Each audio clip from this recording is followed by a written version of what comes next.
Thank you everyone for going through and listening to this presentation, and we can go ahead and open for questions for anyone. You're welcome to use the chat or to unmute yourself and present any questions.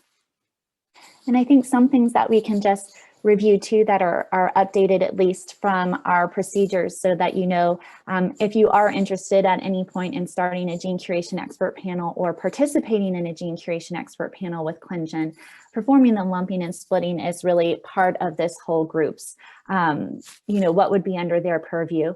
I've put in the chat what is the link to the lumping and splitting working group.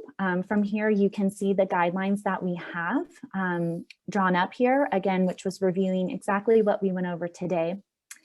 What's nice is that you can also look at the pre-curation information. This will give you kind of a template, but I'll also go through that we have an actual system that we can capture this pre-curation, but it also will present an example for you. So you can see the types of information that you want to capture. And that's updated. And we also have a tutorial here similar to what you have heard today. So certainly you can go back and look through those. What's really nice is that recently we have created what we call our gene tracking system, which helps to support our gene curations as well as the gene curation interface. Here it gives our curators the option to be able to enter in their gene of interest and also indicate which phenotypes are part of the curation. What's nice here too is that when you go through this, as if you become part of a gene curation expert panel, once you enter in this information on genes, it will tell you whether or not other groups have interest in this particular gene curation themselves. So you can go through and be able to collaborate and communicate with those individuals.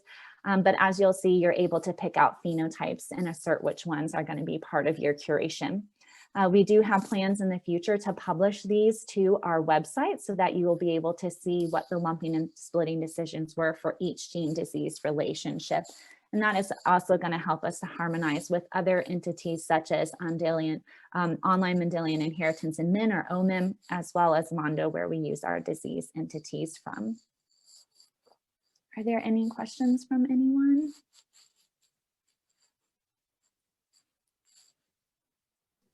Hi, thank you very much.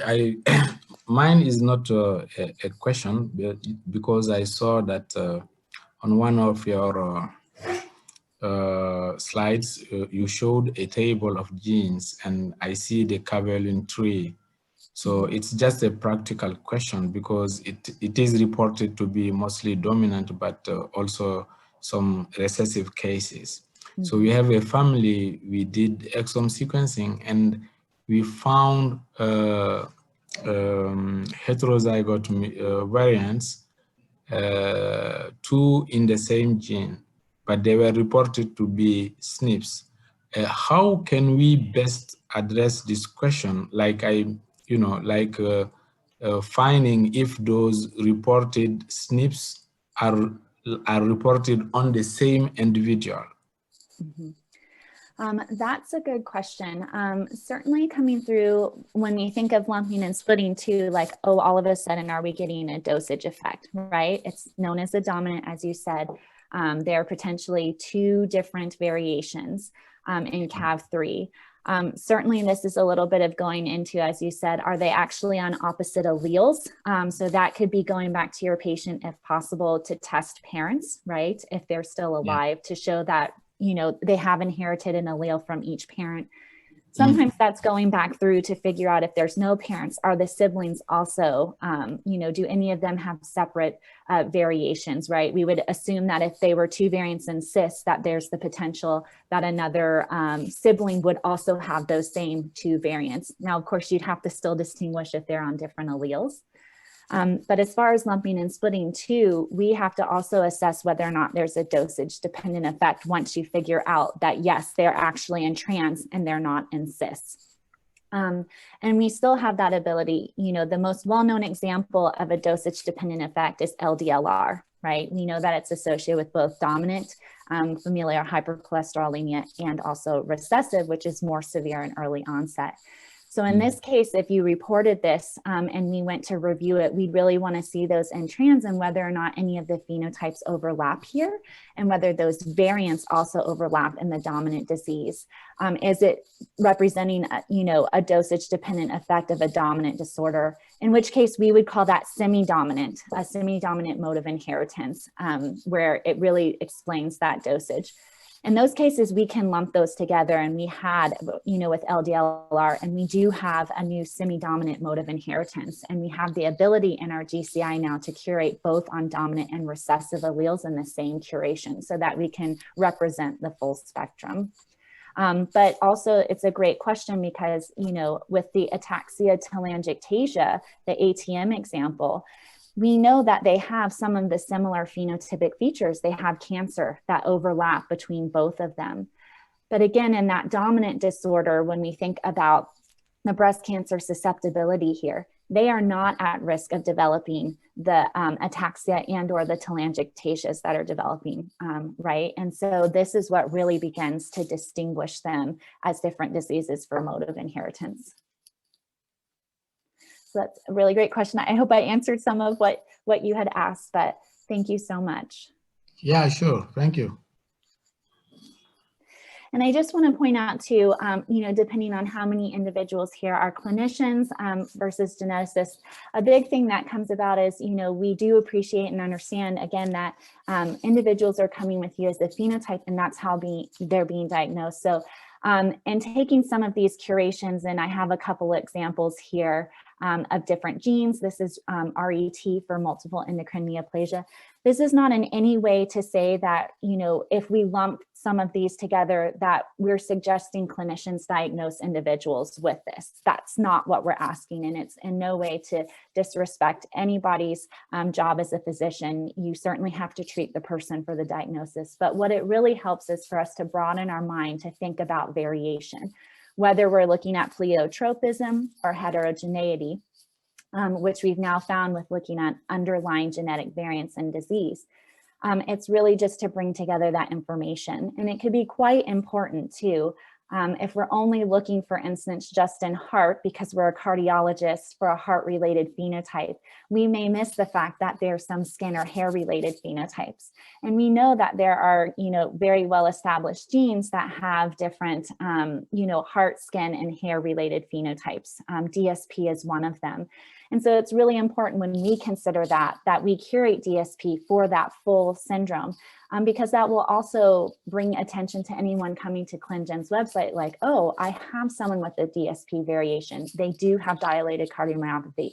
I may have missed that they had really curly hair and I didn't really pay attention about whether they had skin that was breaking or not. Maybe I should go reassess them for that.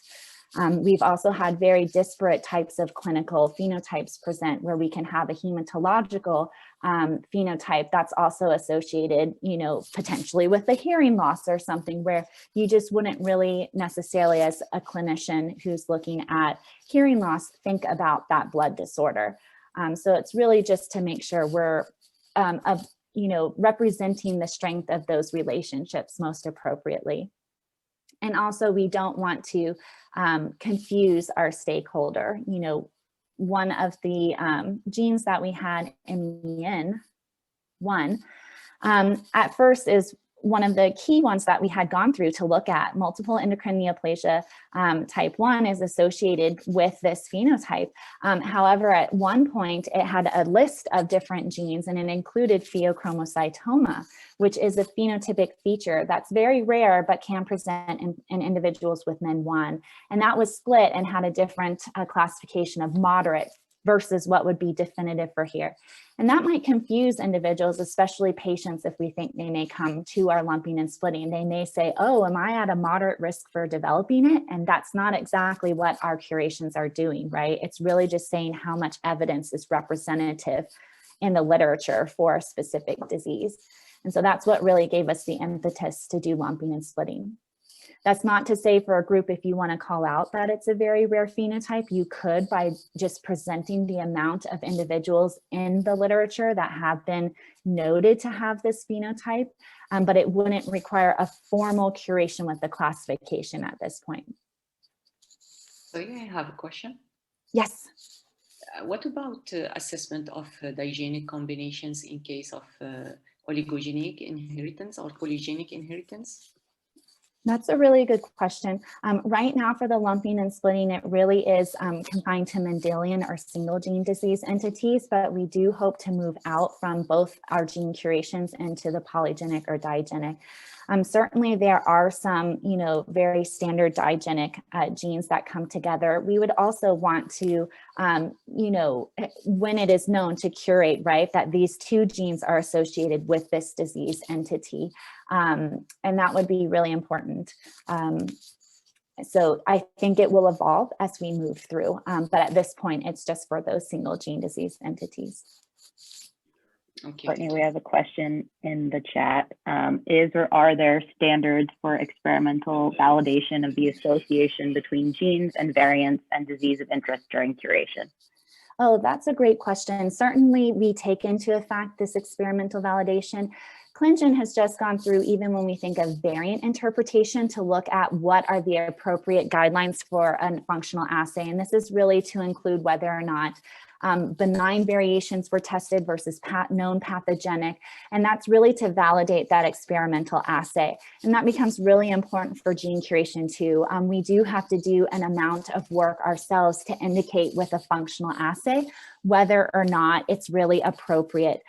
Certainly, if you know the molecular mechanism of the disease, this often comes from experimental validation, and that's what's helpful. We can distinguish disease entities by those different experimental assays.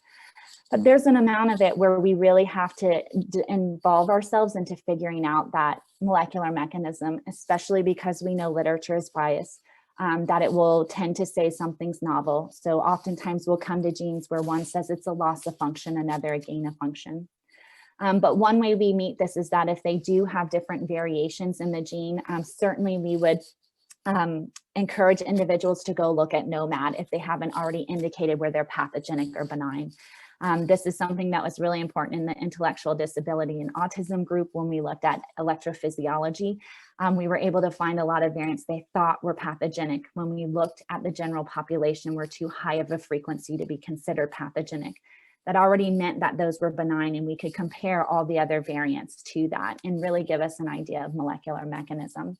So I would definitely encourage you to look at different population frequencies also within your own patients and your own data that you have in your databases to really help you kind of distinguish the lumping and splitting. And certainly if you find a phenotypic feature where all those variants seem to be too high of a frequency to be pathogenic, that's where we would encourage splitting off that phenotype to dispute it.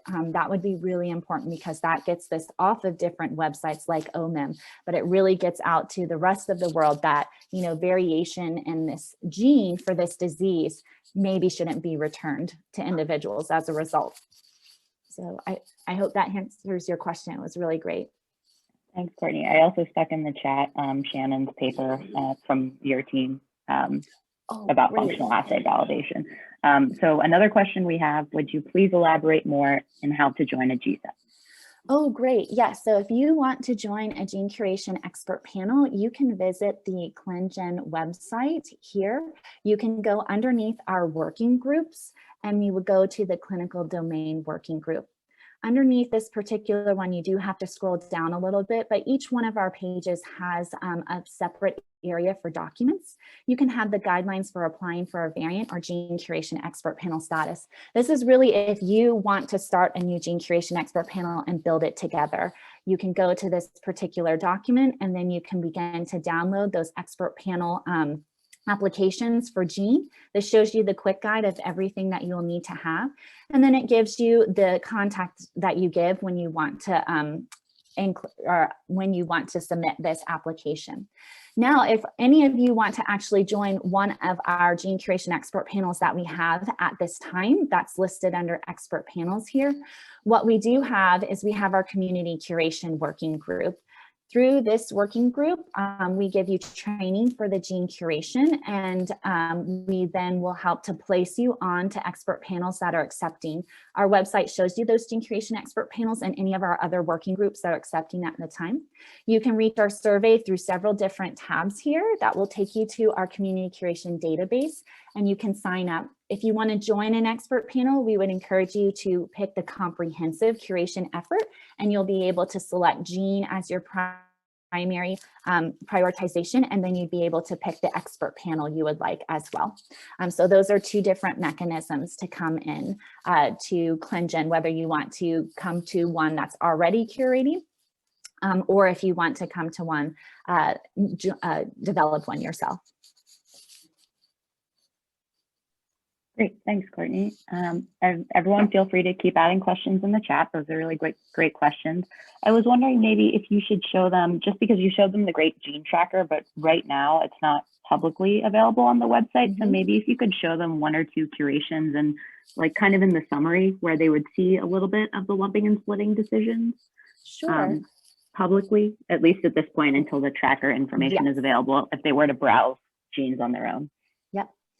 So we can pull up some different genes here. Let's see if we have our Lucky Men one. So when you come to our website, you can come to the search toolbar. You can type in by a gene of interest using an HDNC approved symbol. You can also type in a Mondo ID or a phenotype description and be able to pull down several different examples there. You would go to that little green button for report to pull back the report for each of our gene disease validity classification summaries. And where Marina's talking about is within this evidence summary section, you may find for different genes where they have lumping and splitting assertions for them. So this is one area where you can really see whether we've lumped or split the curations. And so I should probably pick some other curations that we have. Oh, I think I put in. Having to remember all the gene names is sometimes a big change here, and I'm not doing really good today. Marina, do you have an example? Are you looking for one that's lumped or split? Either one.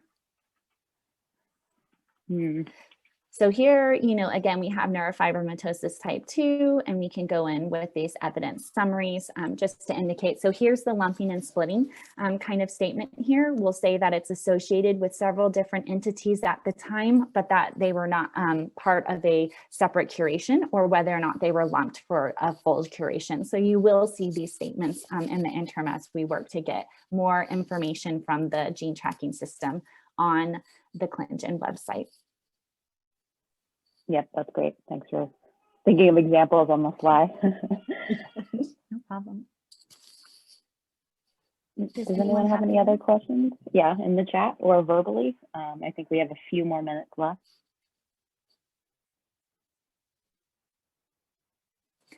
But what becomes really nice if I add a little bit more is that, you know, regardless when you come into the gene curation, really looking at the different genes, as we said on OMIM, is where we start off. You know, here's an example of HBB, which we know is associated with sickle cell anemia. And so we would just encourage groups that while we know that this would be a definitive relationship for sickle cell anemia, is that not to just do pre-curation over, you know, the particular phenotypes of interest to your group, but really looking at all of them. It's seeing that information that you have.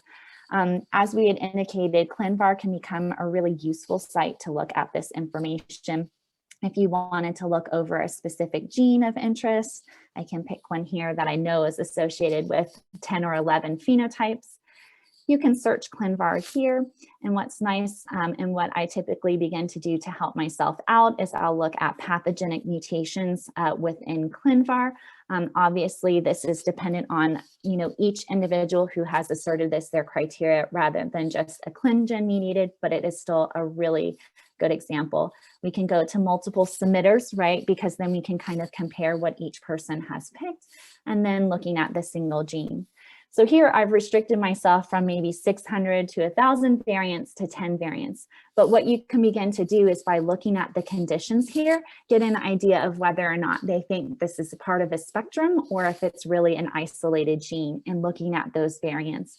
It's a really good place to go when you think about data that's already been curated ahead of time for us. And this is what helps to make that process of pre-curation a little bit more expedited than going through each of the details.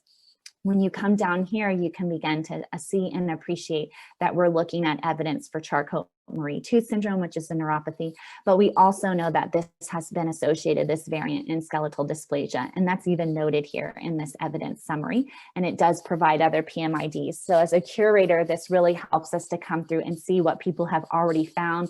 Lets us go back and look at this literature and really assess for ourselves if this is accurate and whether we can use this information. And again, with other individuals, we can see that we're getting in those skeletal dysplasias.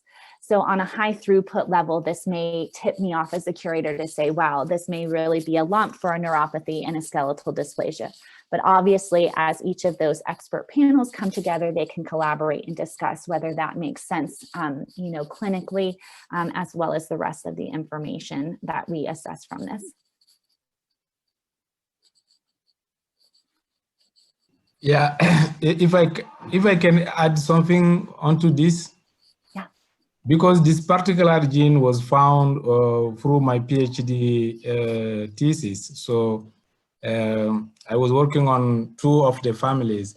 I think the difference we found here is that the mutation on the neuropathy lies on a different phase of a particular domain, and then on a concave phase of the domain, and for the skeletal dysplasia is on the other side of the protein.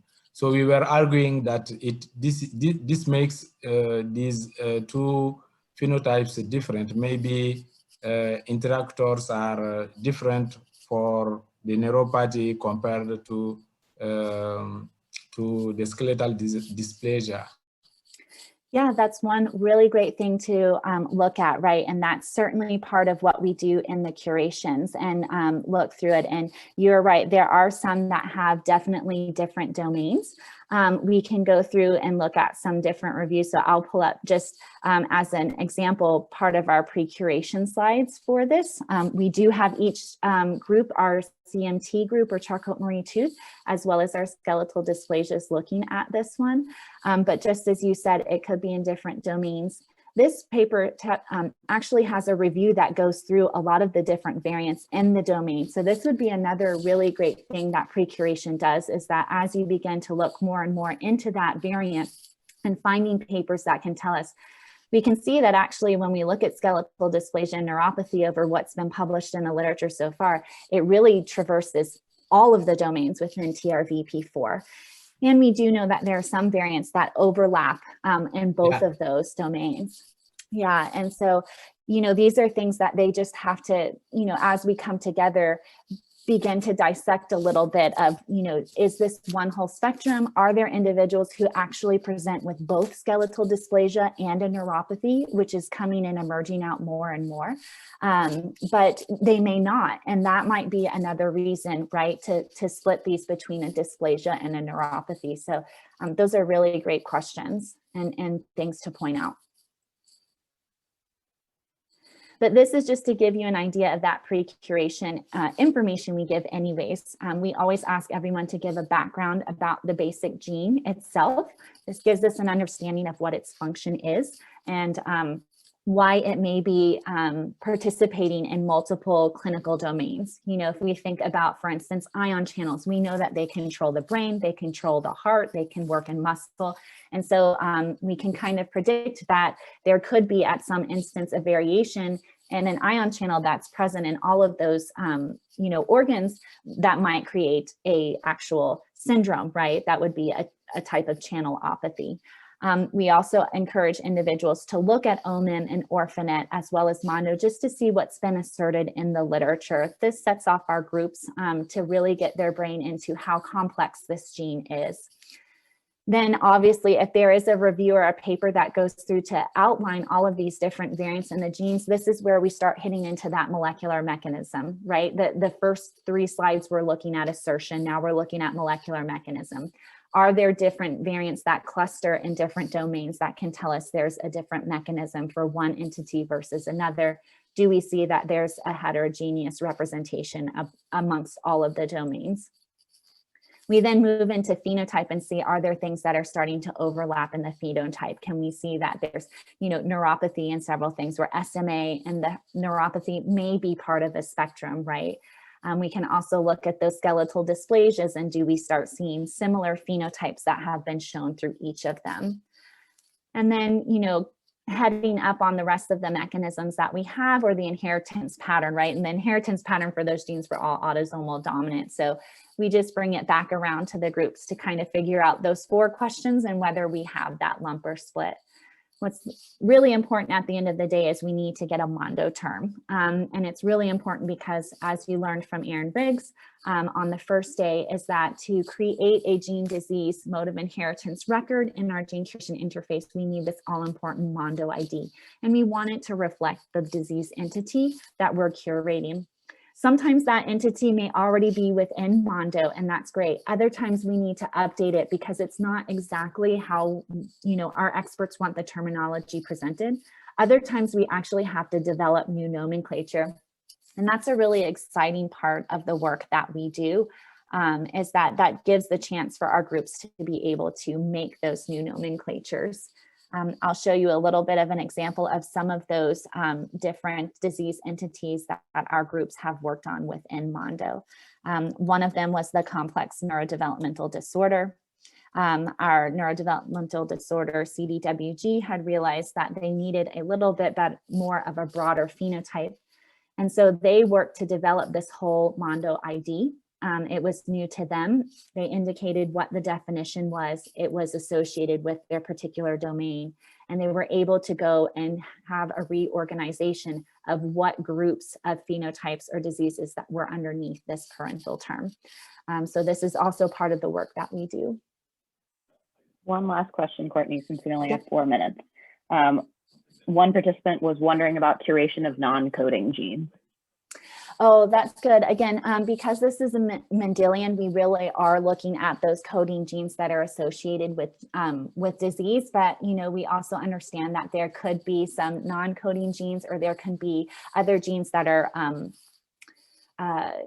regulating genes and diseases differently. I cannot remember the gene off the tip of my tongue, but there was one in colon cancer like this, where there was actually a variation out of the non-coding region of the gene that was affecting the promoter and how well that gene was expressed. So the variation wasn't actually in the gene, but it was associated with that gene. So that was definitely a complex example we had to go through of what gene do we actually pick, because it may be part of the promoter region, or it may be part of another gene that's having a genetic effect on the expression of another. We do, though, try to stick to just the Mendelian inheritance at this point. Clinton will be moving into looking at polygenic risk scores in the future, and we will hopefully eventually move to when we think of multiple genes. But at this point, it is just Mendelian.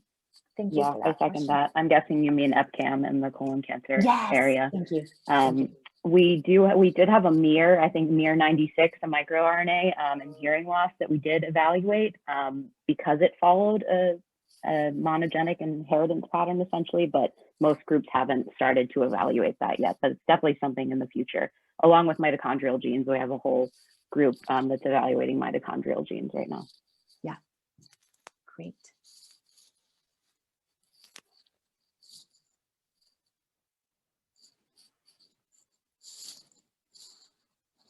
Well, thank you all so much for all of these wonderful questions. I know we have about 2 minutes left, but again, encourage you all to come see the lumping and splitting webpage that we have here. This is on clinicalgenome.org. It's underneath the working groups tab. You can go to lumping and splitting here. We've also put that in the chat. You can see the documents that we have that are already part of this guidelines, those pre-curation information in the tutorial. What's nice is that you'll also see, once you start going through gene curation training, if you all decide to join one of our currently curating expert panels, or you will form one on your own over a specific clinical domain or gene of interest, you will end up in having to go through gene training. And this is also part of the required training parts. So you'll see here under standard operating procedure, this is really considered one of the SOPs for our gene disease validity to have to read those guidelines and attest to that. You can also see again, if you do want to come to volunteer, you will be given some emails to tell you to do this asynchronous or autonomous training. And then we do conduct through our gene community curation working group live GCI training sessions. This will get you involved in knowing how to enter in the information and curate into our gene curation interface. Those are held on a quarterly basis, and we are actually starting to plan our next training session for early March. So again, I really encourage you, if you want to be part of any of our gene curation expert panels that are currently operating right now, you can go to, the Clinton Community Curation. Here, you can take our survey, and no problems if you just hit the clinicalgenome.org website in the front. You can also come down and say volunteer to curate. It will take you as well to that survey. Oh, and we're going to be leaving our breakout room soon. So I stuck that survey in the chat. I'm going to stop recording now since we'll automatically be